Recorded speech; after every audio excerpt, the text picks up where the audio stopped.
All right. First rule of this channel, we do not talk about this channel. Second rule of this channel, this is not legal advice. So, while I was doing some other stuff, I was listening to the underdog guys talk about their wide receiver rankings this week, and Chris Godwin just popped up on the injury report. Is a game time decision for Sunday's game against the Panthers.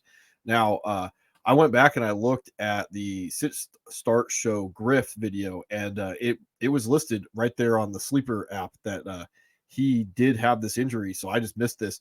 The bigger issue, and this is why I would probably end up doing a video behind this, is the ramifications behind this are kind of big, depending on how bad the injury is.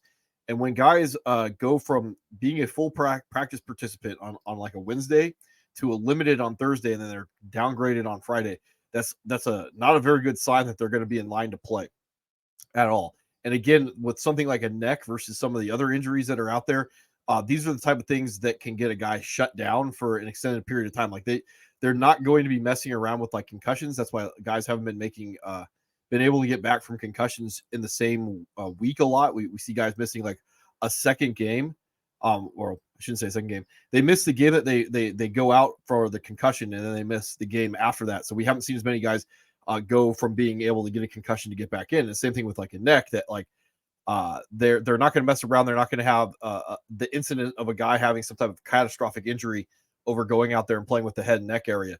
So especially with the Buccaneers, who are on the fringe of being not in the playoff hunt, their best way to get in is by backdooring the AFC or NFC South.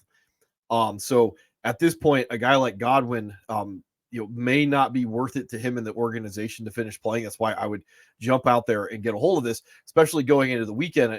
Going into everybody's fighting for those last playoff spots to get in. So I think this would upgrade Mike Evans a little bit, especially because I have this pulled up. They are playing the Panthers. The Panthers are like the third worst defense when it comes to scoring overall, and this is where those stats start to lie a little bit because when we look at their passing defense for the Panthers, they're fourth best passing defense. That's gonna lie to you because they've been so bad on offense that teams just generally don't need to throw the football. They don't need to do anything. They don't have to go score points because or pick up yardage because of the turnovers and where they're being able to get the football on the football field. So the Panthers are again really good against the run.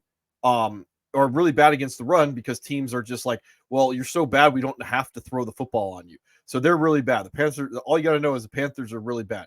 So what's this do to the other weapons for the Buccaneers going into this game? Well, we've been talking a lot about Trey Palmer, who's been eating slowly but surely into the usage of Chris Godwin anyway, even though it was down this week to 64% snaps. But the opportunity has been coming along for a while. 7 targets in week 6. This is when we kind of were starting to pay attention to him.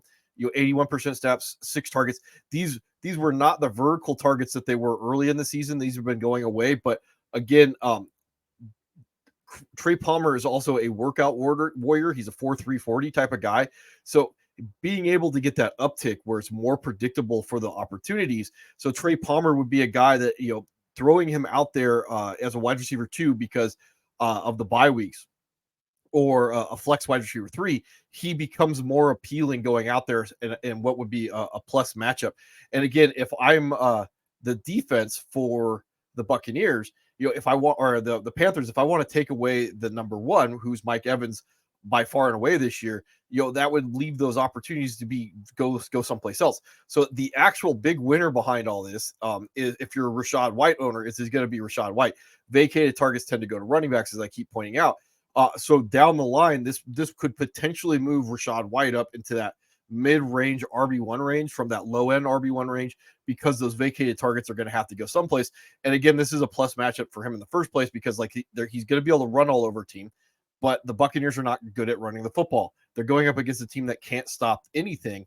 So, it would just seem to me that if the Buccaneers want to score points, they will just be throwing it all over the yard.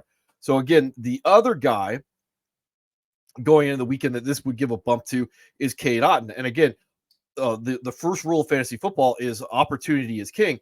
So, here's a guy who's on the field for almost 100% of snaps, and then there's vacated targets.